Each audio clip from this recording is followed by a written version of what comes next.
എല്ലാവർക്കും എജ്യൂനെറ്റിലേക്ക് സ്വാഗതം. ഇന്ന് നമുക്ക് നോക്കാനുള്ളത് മില്ലിന്റെ ക്വാളിറ്റേറ്റീവ് യൂട്ടിലിറ്റേറിയൻസും ആണ്. അപ്പൊ നമ്മൾ യൂട്ടിലിറ്റേറിയൻസ് എന്താന്ന് നോക്കി, ബെന്താമിന്റെ യൂട്ടിലിറ്റേറിയൻസ് നോക്കി. ഇനി നമുക്ക് നോക്കാനുള്ളത് ക്വാളിറ്റേറ്റീവ് യൂട്ടിലിറ്റേറിയൻസും ആണ്.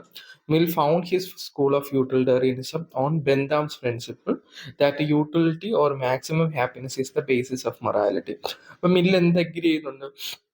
ബെന്താമിന്റെ യൂട്ടിലിറ്റേറിയനിസം എഗ്രി ചെയ്യുന്നുണ്ട്. അദ്ദേഹം പറയുന്നത് എന്ത് തന്നെയാണ്? യൂട്ടിലിറ്റി അല്ലെങ്കിൽ മാക്സിമം ഹാപ്പിനെസ് ആണ് മൊറാലിറ്റിയുടെ ബേസിസ് എന്ന് പറയുന്നത്. He also affirm that an action is morally right only if it produces at least much good for all people affected by it. ഇത്രയേ ഉള്ളൂ.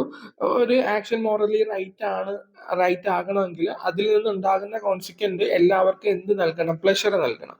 എങ്കിൽ മാത്രമേ നമുക്ക് ആ ഒരു ആക്ഷനെ എന്തെന്ന് പറയാൻ പറ്റുള്ളൂ? റൈറ്റ് ആക്ഷൻ എന്ന്, അല്ലെങ്കിൽ മോറലി റൈറ്റ് ആക്ഷൻ എന്ന് പറയാൻ പറ്റുള്ളൂ.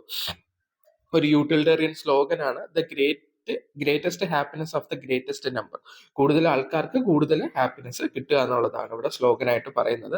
Emphasised wide distribution of human pleasure as well as its maximum enjoyment. അപ്പം കൂടുതൽ പേരിലോട്ട് എന്തെത്തണം? ഹ്യൂമൻ പ്ലഷർ എത്തണം. അതോടൊപ്പം തന്നെ അതിൽ നിന്ന് maximum enjoyment അവർക്കുണ്ടാകണം.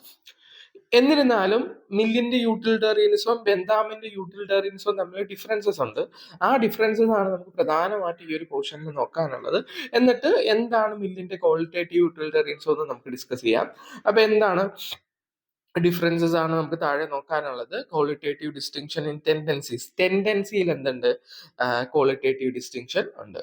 Bentham does not admit any differences in tendencies. ഈ ഒരു ടെൻഡൻസിയിലുള്ള ഡിഫറൻസസിനെ കുറിച്ചിട്ട് ബെന്താം പറയുന്നില്ല.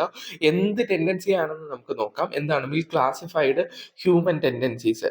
മിൽ എന്ത് ചെയ്തിട്ടുണ്ട്? ഹ്യൂമൻ ടെൻഡൻസീസിനെ ക്ലാസിഫൈ ചെയ്തിട്ടുണ്ട്. ഇതിനെ കുറിച്ചിട്ട് ബെന്താം ഒന്നും പറഞ്ഞിട്ടില്ല.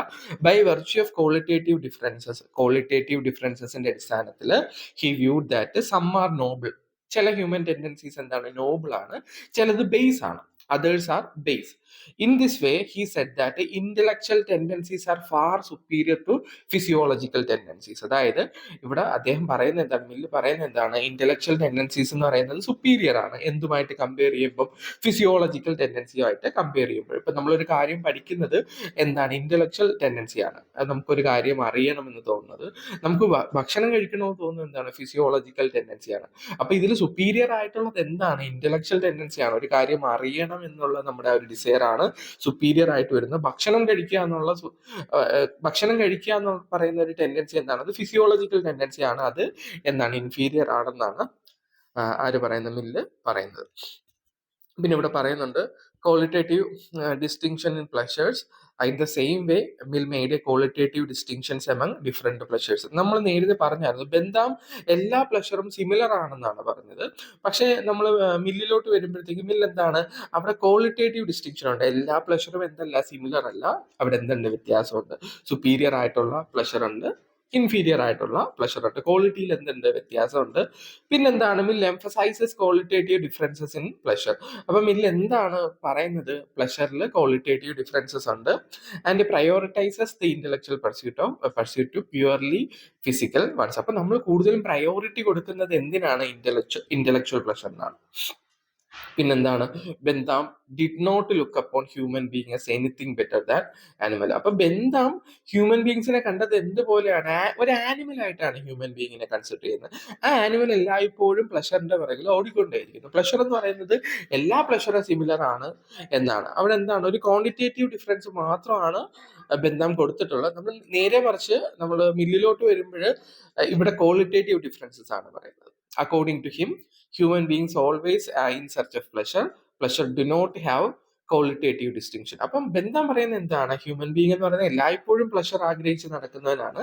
അതോടൊപ്പം തന്നെ അവിടെ എന്തില്ല? ഒരു ക്വാളിറ്റേറ്റീവ് ഡിസ്റ്റിങ്ഷൻ പ്ലഷറിനില്ല. നമുക്ക് എന്തൊരു പ്ലഷർ കിട്ടുകയാണെങ്കിലും എല്ലാ പ്ലഷറും എന്താണ്? സിമിലർ ആണ്. നമുക്ക് കൂടുതൽ എൻജോയ്മെന്റ് കിട്ടണമെന്നുണ്ടെങ്കിൽ ക്വാണ്ടിറ്റിയിൽ നമ്മൾ വ്യത്യാസം വരുത്തണം. In contrast to that, according to Mill, human being is not merely an animal. അപ്പൊ ഇതിന് കോൺട്രാസ്റ്റ് ആയിട്ട് മിൽ എന്താണ് പറയുന്നത്? ഹ്യൂമൻ ബീങ്സ് എന്ന് പറയുന്നത് ആനിമൽ എന്താണ് ഒരു ജസ്റ്റ് ഒരു ഓർഡിനറി ആനിമൽ അല്ല, rather he superior to animals. ആനിമൽസിനേക്കാളും എന്താണ് സുപ്പീരിയർ ആണ്. ഹി ഹാസ് ഇന്റലക്ട്, അവൻ എന്തുണ്ട്, ഇന്റലക്ട് ഉണ്ട്. And is intellectual pleasure is superior to sensual pleasure. അപ്പൊ അവൻ സുപ്പീരിയർ ആയിട്ട് കൺസിഡർ ചെയ്യുന്നത് എന്തിനാണ്, ഇന്റലക്ച്വൽ പ്ലഷറിനെയാണ്. ഓക്കെ, സെൻഷ്വൽ പ്ലഷർ എന്ന് പറയുന്നത് ഒരു ഇൻഫീരിയർ പ്ലഷർ ആയിട്ടാണ് കൺസിഡർ ചെയ്യുന്നത്. Difference in ethical principle. അപ്പം എത്തിക്കൽ പ്രിൻസിപ്പിളിൽ എന്തുണ്ട്, വ്യത്യാസമുണ്ട്. മില്ലിന്റെ എത്തിക്കൽ പ്രിൻസിപ്പിളും ബെന്താമിന്റെ എത്തിക്കൽ പ്രിൻസിപ്പിളും തമ്മിൽ ഡിഫറൻസ് ഉണ്ട്. According to Bentham, human being should carry out activities yielding the maximum pleasure without making qualitative distinction. നമ്മൾ നേരത്തെ പറഞ്ഞ കാര്യം തന്നെയാണ് ഇവിടെ പറയുന്നത്. ഹ്യൂമൻ ബീങ് എന്താണ്, മാക്സിമം പ്ലഷർ കിട്ടാൻ വേണ്ടിയിട്ടാണ് ഓരോരോ ആക്ടിവിറ്റീസും ചെയ്യുന്നത്. അതിലൊരു ക്വാളിറ്റേറ്റീവ് ഡിസ്റ്റിങ്ഷൻ ആര് കാണുന്നില്ല, മനുഷ്യൻ കാണുന്നില്ല. അതിനൊരു ക്വാളിറ്റേറ്റീവ് ഡിസ്റ്റിങ്ഷൻ ഇല്ല എന്നാണ് പറയുന്നത്. According to Mill, he's not to become an animal, his humanity is valuable. അപ്പൊ ഇവിടെ മില്ല് പറയുന്നത് എന്താണ്, അവനൊരു ആനിമൽ അല്ല, എന്താണ്, അവനിൽ എന്തുണ്ട്, ഹ്യൂമാനിറ്റി ഉണ്ട്, അത് വാല്യൂബിൾ ആണ്. Human beings duty is to attain high qualities and nobler pleasure. അപ്പൊ ഹ്യൂമൻ ബീങ്ങിന്റെ ഡ്യൂട്ടി എന്ന് പറയുന്നത് മാക്സിമം എന്താണ്, ഹൈ ക്വാളിറ്റി അറ്റൈൻ ചെയ്യുക, ഹൈ ക്വാളിറ്റി പ്ലഷർ അറ്റൈൻ ചെയ്യുക, അല്ലെങ്കിൽ നോബ്ലർ പ്ലഷർ എന്ത് ചെയ്യുക, അറ്റൈൻ ചെയ്യുക എന്നുള്ളതാണ്. As a hedonist, Mill uses pleasure and happiness as synonymous. പ്രധാനപ്പെട്ട ഒരു പോയിന്റ് ആണ്. മില്ല് പറയുന്നത് എന്താണ്, പ്ലഷറും ഹാപ്പിനെസ്സും എന്താണ്, ഒന്ന് തന്നെയാണ്. അതിലൊരു വ്യത്യാസം മില്ല് വരുത്തുന്നില്ല. He does not distinguish one from other. അപ്പൊ പ്ലഷറിൽ നിന്ന് ഹാപ്പിനെസ്സിനെ എന്ത് ചെയ്യുന്നില്ല, ഡിസ്റ്റിങ്വിഷ് ചെയ്യുന്നില്ല, രണ്ടും ഒന്ന് തന്നെയാണ്. He regards virtue, health etcetera as means to happiness. അപ്പൊ ഇവിടെ അദ്ദേഹം പറയുന്നുണ്ട് വെർച്യും ഹെൽത്തും ഒക്കെ എന്താണ്, മീൻസ് ടു ഹാപ്പിനെസ് ആണ്, ഒരു മാർഗമാണ്. അതിൽ നിന്ന് നമുക്ക് എന്തിലോട്ട് പോകാം, പ്ലഷറിലോട്ടും ഹാപ്പിനെസ്സിലോട്ടും പോകാം. And it does not regard them as intrinsic value. നമ്മൾ മുകളിൽ പറഞ്ഞ വെർച്യൂവിനും ഹെൽത്തിനും ഒരു ഇൻട്രിൻസിക് വാല്യൂ അദ്ദേഹം കൊടുക്കുന്നില്ല. ജസ്റ്റ് ഒരു ഇൻസ്ട്രുമെന്റൽ വാല്യൂ മാത്രമേ കൊടുക്കുന്നുള്ളൂ. അതിലൂടെ നമുക്ക് എന്തിലോട്ട് എത്തിച്ചേരാൻ സാധിക്കും, ഹാപ്പിനെസ്സിൽ എത്തിച്ചേരാൻ സാധിക്കും. In short, Mill uphold the hedonistic criteria of right and wrong. And action is right if it yield pleasure or excess of pleasure over pain. അപ്പൊ എന്താണ് അദ്ദേഹം പറയുന്നത്, നമ്മൾ ഓൾറെഡി പറഞ്ഞ കാര്യങ്ങളൊക്കെ തന്നെയാണ്. ഒരു ആക്ഷൻ എപ്പോഴാണ് റൈറ്റ് ആകുന്നത്, അതിൽ നിന്നുണ്ടാകുന്ന ഈൽഡ് അഥവാ കോൺസിക്വൻസ് എന്ന് പറയുന്നത് പ്ലഷർ ആയിരിക്കണം. അല്ലാന്നുണ്ടെങ്കിൽ പെയിനേക്കാളും എന്തായിരിക്കണം, എക്സസ് ഓഫ് പ്ലഷർ ഉണ്ടായിരിക്കണം. എങ്കിൽ മാത്രമാണ് അത് റൈറ്റ് ആക്ഷൻ എന്ന് പറയുന്നത്, അല്ലെങ്കിൽ മോറൽ ആക്ഷൻ എന്ന് പറയുന്നത്. And action is wrong. ഒരു ആക്ഷൻ എപ്പോഴാണ് റോങ് ആവുന്നത്, if it gives pain or excess of pain over pleasure. പ്ലഷറിനേക്കാൾ കൂടുതൽ പെയിൻ നമുക്ക് തരുമ്പോൾ ആ ആക്ഷനെ നമുക്ക് എന്തായിട്ട് പറയാം, റോങ് ആയിട്ട് പറയാം. അപ്പൊ മില്ലിന്റെ യൂട്ടിലിറ്റേറിയൻസം എന്താണ്, സിമ്പിൾ ആയിട്ട് പോയിന്റ്സ് ആയിട്ട് ഇവിടെ പറയുന്നുണ്ട്. Pleasure is the only thing that is desirable. നമ്മൾ ആഗ്രഹിക്കുന്ന ഒരേ ഒരു വസ്തു എന്താണ്, പ്ലഷർ മാത്രമാണ്. The only proof that the only proof that a thing is desirable is the fact that people desire it. അപ്പം എന്താണ്, ഈ ഒരു വസ്തു ഡിസൈറബിൾ ആണ് എന്ന് പറയുന്നതിന് ഒരേ ഒരു പ്രൂഫ് മാത്രമേ ഉള്ളൂ. അതെന്താണ്, എല്ലാവരും അത് എന്ത് ചെയ്യുന്നുണ്ട്, ഡിസയർ ചെയ്യുന്നുണ്ട്, ആഗ്രഹിക്കുന്നുണ്ട്. Each persons own happiness is good to that person. അപ്പൊ ഓരോ വ്യക്തിയുടെയും ഹാപ്പിനെസ് എന്താണ്, അവന് ഗുഡ് ആണ് അല്ലെ, അത് ഇൻഡിവിജ്വൽ ഹാപ്പിനെസ് എന്ന് നമ്മൾ പറയും. So general happiness is good to every one. പക്ഷെ ജനറൽ ഹാപ്പിനെസ് എന്ന് പറയുന്നത് എല്ലാവർക്കും നല്ലതായിരിക്കും. Human being do desire other objects, but they desire them only as a means to pleasure. അപ്പം ഹ്യൂമൻ ബീങ്സ് എന്താണ്, ഒബ്ജക്റ്റിനെ ഡിസയർ ചെയ്യാറുണ്ട്. പക്ഷെ ഒബ്ജക്റ്റ് എന്ന് പറയുന്നത് എന്തല്ല, ഒരു പ്ലഷർ അല്ല. അത് എന്താണ്, ഒരു ഇൻസ്ട്രുമെന്റൽ വാല്യൂ മാത്രമേ അതിനുള്ളൂ. അതിലൂടെ നമുക്ക് എന്തിലോട്ട് എത്തിച്ചേരാൻ സാധിക്കും, പ്ലഷറിലോട്ട് എത്തിച്ചേരാൻ സാധിക്കും. എന്തുകൊണ്ടാണ് ഒബ്ജക്ട്സിനെ നമ്മൾ ഡിസയർ ചെയ്യുന്നത്, ആ ഒബ്ജക്റ്റിലൂടെ നമുക്ക് എന്തിലോട്ട് പോകാൻ സാധിക്കും, പ്ലഷറിലോട്ട് പോകാൻ സാധിക്കും. They desire them only as a means to pleasure.